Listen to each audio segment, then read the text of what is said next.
so glad you had a chance to stop back by. Today is going to be an awesome day. Yes, we are getting these headers welded. We're going to get these headers installed. And most importantly, we're going to get these turbos mounted and all the lines ran. So stick around and look no further so I can show you my method on how I'm doing this to Baloo, which is my 77 Ford F-150. Check it out.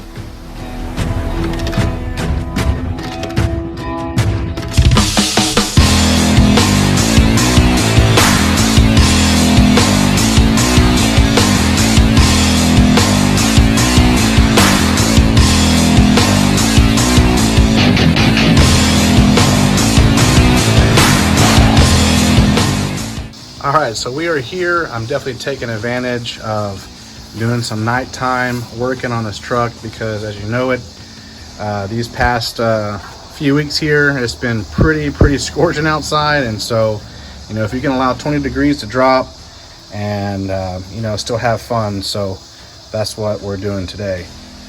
You might as well go ahead and notice right off the bat. Here's the two headers we got going. I've already completed the driver's side. I went ahead and mocked everything up. I wanted to see what my weld settings and everything needed to be about. So some of the welds aren't perfect, but these things, you know, the weld is going to hold, it's going to do its job. So what I wanted to do that's most important too is save the passenger side so you guys can follow the steps on everything on how I can get these angle tubes from the exhaust, titanium exhaust that we have, or the stainless exhaust, all welded up with the V flanges, and then also mounted here on the turbo, and then getting these turbos actually mounted. Some more up close and personal. And this is it. He is all installed. This is the driver's side. And right now it's set vertically up, but I can adjust it here on this V-van to where my turbo is mounted, which I'm opting in, I think, of setting it up top, but I can have the capability and option of turning my turbo sideways to fit, you know, nicely here in each cavity. So if you want to see how these get installed and which angles and everything I got, then, you know, stick around and we're going to get it done. All right, so real quick, we're going to be using the weld stuff tonight with my Blue Demon 140 MIG welder. I like this. I did a lot of research, and for my banging buck, what I wanted to spend, it's half the cost of, you know, some of these, I guess, multi-units you could call it, but it's a stick welder, a big welder, and also uses Fluxcore wire, which today, that's what I'll be using to get these turbo exhaust welds all welded up. After research and some forum reading and stuff like that, I opted in going with this 309 LFCO by Blue Demon, and pretty much it's going to be perfect for the application that I got going tonight. I will be using on some 304 stainless, and of course some exhaust flanges and stuff like that. That's more of a mild steel. So everything that I've read and saw, that this wire here is going to be perfect for the application. Alright, so what you saw in the previous videos of me cutting those, the different angles here on this pipe. This is the passenger side. We got the V-band clamp here. First, I'm going to be welding this guy together. And then after we get this thing tacked up and all welded, then we're going to go back over to the bench here, engine bay side. And I'll get this tack welded to the passenger header. We'll go ahead and pull it off and bring it back over here, weld bench side. And we'll go ahead and I'll show you all my methods here, what we need to do to get this bad boy fabricated and welded up.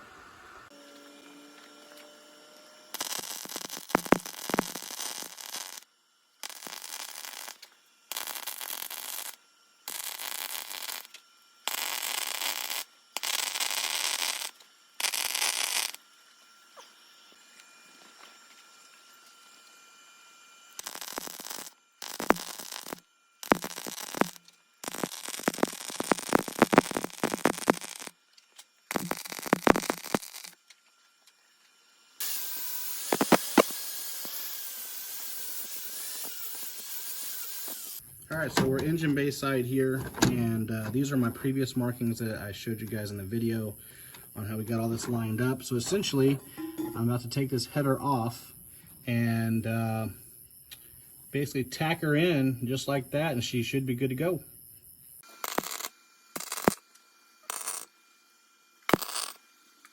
All right, so I want to bring it back over here, engine side, after I did a couple of tacks just to make sure my angles and everything are right.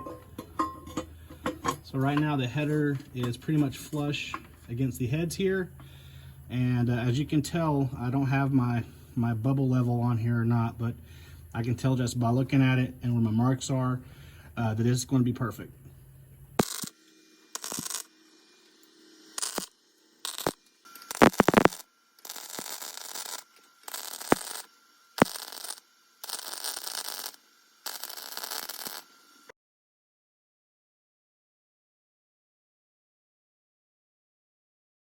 That's what I'm talking about.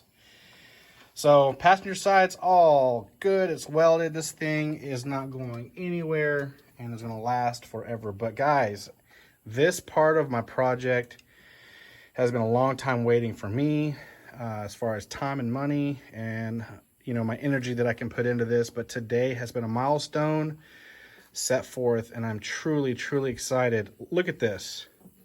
That is perfection and beauty, all at its finest. Completely mirrored image, both sides. So let me step in front and get a good angle. I'm gonna step kind of further back. And guys, that is what I'm hoping for. Look at that. I'm pretty much level with my hood. My filters aren't on yet, but I have plenty of room for 4-inch filters, but this is what I was hoping for. Because ultimately, when I'm at a truck show and people are walking down the line, that's what I want.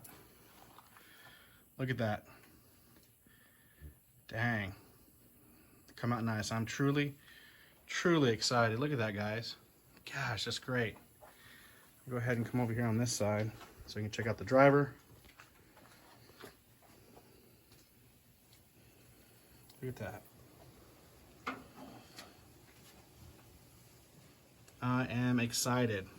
So next, what we got going up on the list, guys, is as you see here in the top mount of everything, I will be running my oil pressure line on both. I'll be doing the drain. I haven't decided if I'm going to run coolant lines or plugs, but I'll be doing that too. I will be taking all my headers and everything back apart. I'm going to wrap them. Go ahead and put my header gaskets back on, put everything back up to how it was, and I will be getting my 3-inch 4-bolt exhaust flanges welded up, and I might just 90 them out for now so I can go ahead and do turnkey, which is I'm truly, truly excited and can't wait for that. All right, stick around. All right, so real quick to show hood clearance, the hood is shut, and let me see if I can zoom in. And right there at the top, you see there's roughly 2.5 inches left on the passenger.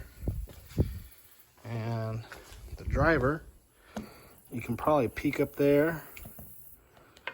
Yep, you see it right there. Another 2 inches, and I'll go ahead and give it a good shut to show you. That's it. Perfect room.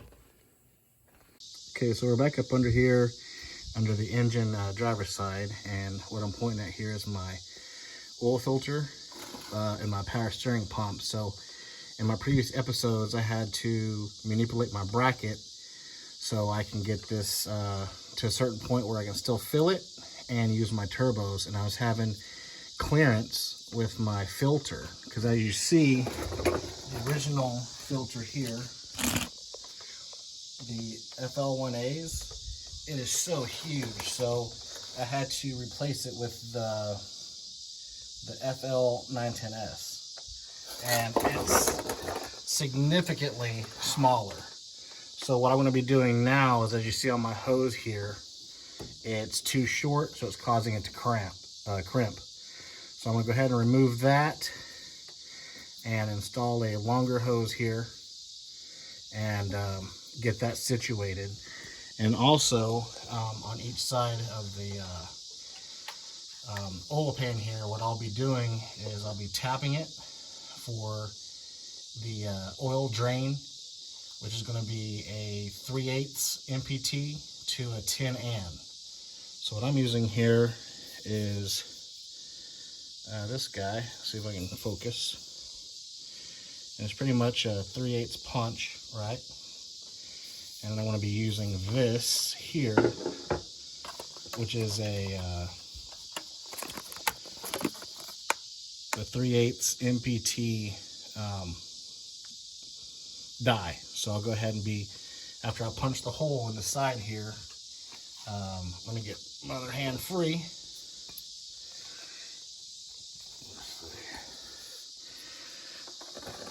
Then I should be able to go ahead and start threading in this oil pan so I can go ahead and get the oil drain installed.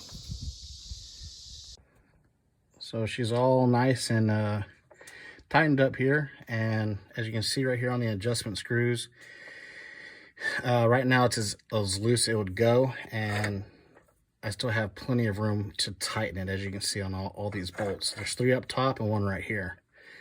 But what I did is it's no longer crimped here against the filter, and there's optimal room, plenty. So we're not going to have any issues on that. So next we will be doing the oil pan tap. So I went ahead and used a pretty long carpenter nail here to get the hole started. I didn't have a small enough punch to, that was that had a point to it, like that there. And I'll show you pictures here following up now of why I chose this area and how I know that it was perfectly out of the way of the capacity of oil and the pump and pickup tube. So check this picture out real quick.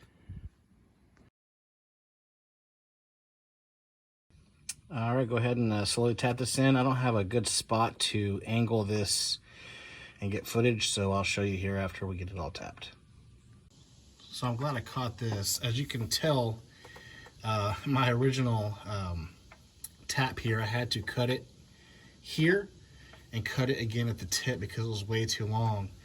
And the reason I had to cut the tip after I drove it through is thankfully I put my screwdriver in there that was longer, and it was gonna, if I had this on there a little bit further, would have been touching the pump.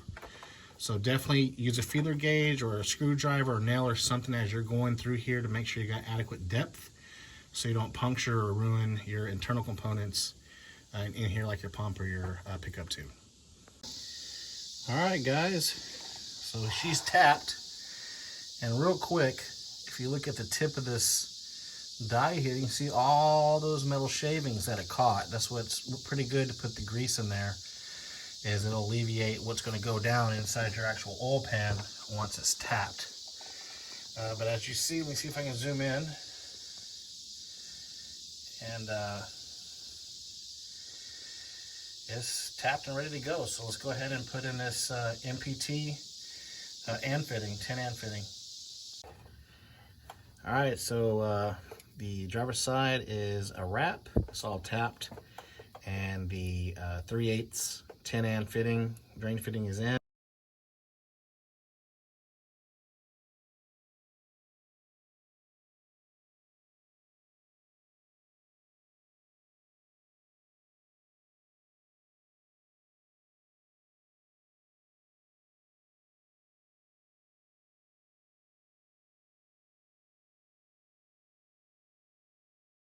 All right, we got these two knocked out, thankfully. So I went ahead and wrapped up the two 10 AN turbo drain lines. And what I did forget to mention here is once you get these female and male ends crimped down on the hose, go ahead and get you a torch or a lighter or something and just burn those ends off, and it'll kind of burn down there and give you a good, nice, crisp look. So I did forget to mention that. And just so you know, on the F-100 chassis, for lengthwise, this is 5 feet of hose, okay? I just cut it in half And so to give you an idea, on a 351 block, small block, this will reach perfect from your oil pan that's been tapped on each side, and it'll run up perfectly under each. This is a little extra, obviously, but I'm about to show you here on what I'm going to be doing on the oil feed line, which this hose is actually still braided.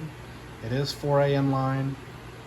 I got excess amount, 20 feet, just for other things that I'll be doing projects later. But I already did measurements on that. So the top reference port on your turbo down to your actual inlet where you decide to get your sensor from, I'm measuring about 4 feet, maybe 4.3, depending on how much you want of the line to kind of, I guess, wrap around your system. So going into the actual pressure side, on the side of the block there where your oil pressure sensor is on a 351, I'm going to go ahead and remove it. I will replace it with this here, then I'll come back and tee that, and then this end here is going to be where I then rehook up back my oil pressure sensor. Okay, so block side, each side is going to feed each turbo, left and right, and then this end here will actually still allow me to read my oil pressure sensor. So let's go ahead and get this mocked up, and I'll show you how we do the oil feed lines. All right, guys, we've got both sides of the oil feed line 6N all built up and ready to go. I'm just gonna head outside and get this all cleaned up, and these will be ready to get installed. All right, so let's go ahead and get this old, or my original oil pressure sensor here out. So I'm gonna go ahead and back this back out, and we're gonna put in these new ones that we got. So let's see if I can do this one-handed.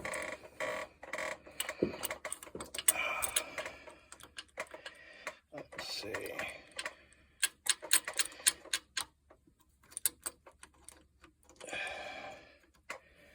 All right, sorry guys.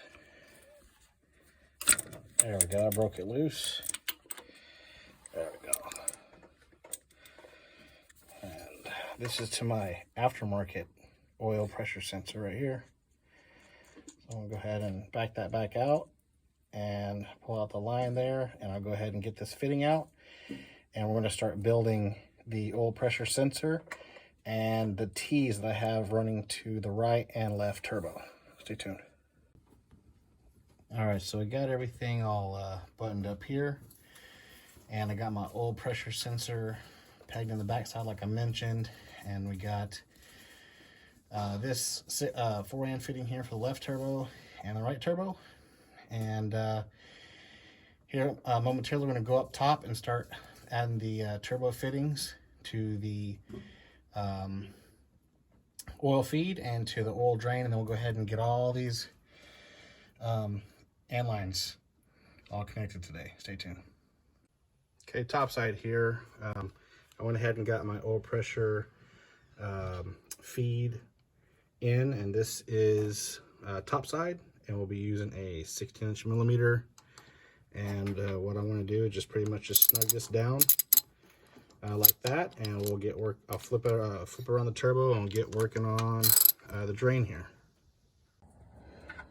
All right, guys, we got it all attached here to the left and to the right turbo. So I'm gonna flip this around so you guys can see. So this one here is to the driver's side. This one is actually running over, let's see, right here, to the passenger side there. All right, so I went ahead and clocked the turbo. So right now it's upside down. This is the drain side. What I wanted to make sure that you guys are aware of is when you get these gaskets, you need to make sure that it does not impede with the drain. Sometimes when you're getting these adapters here, like this 10N fitting flange, it comes with square adapters which can block the orifice of the drain. So you want to make sure you have adequate drain flow and there's no issues since it is, you know, a gravity feed. So what I'll be using today is just a little bit of the RTV silicone. I'm just going to put a little bit for assurance. We got a, let's see here. This is Allen socket, 6 mil, just to lock her down. And let's see if we can get some quick footage here. All right, so real important too. So I went ahead and added just a little bit of RTV on each side. I smoothed it out with my finger, and what you want to make sure is you don't goop it up.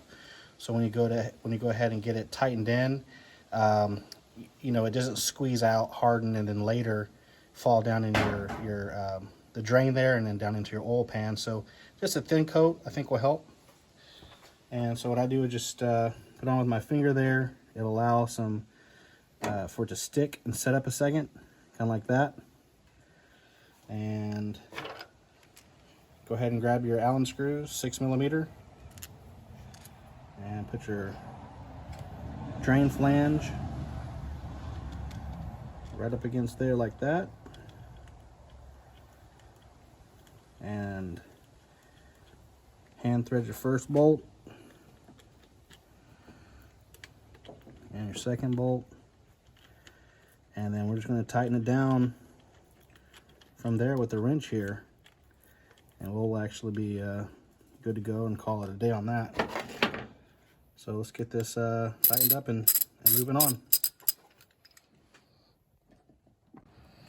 All right, so go ahead and just reclock the position of the turbo here. And again, you want to do this carefully so you don't bind up anything in your housings in the position that you want it. The drain line's already down connected to the pan, and we're just going to connect it here to the actual drain flange, and put a wrench on it, and we're all good with the drains. All right.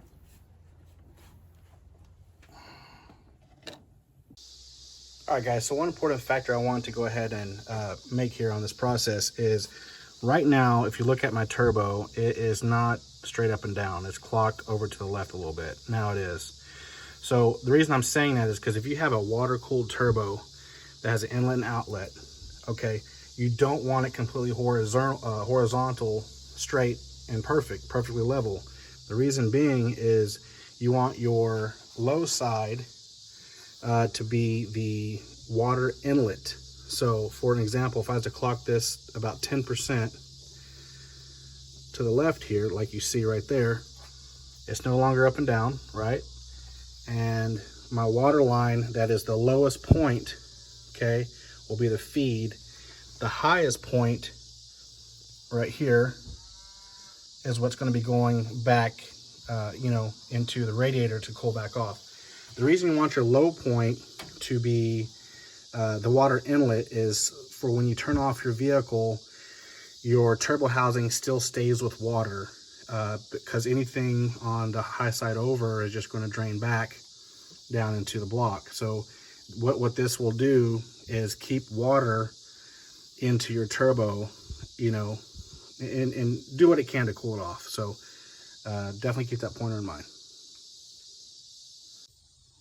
All right, so back here now to the power steering. My belt came in, and I went ahead and went from a 57 to 47 1/8.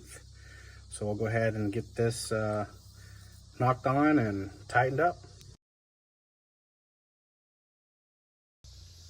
All right, so I'm just gonna actually get this this bolt right here, get the turn on the outside. We'll pull the power steering bracket that way to tighten up the belt, and I'll get them locked down with those 3 bolts.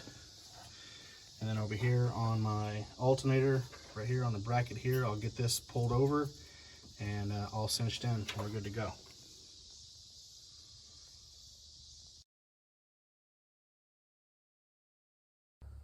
All right, guys, I'm glad we made it through this entire episode. I know it was pretty lengthy, but there's a lot more information aside from just putting in the turbos and lines.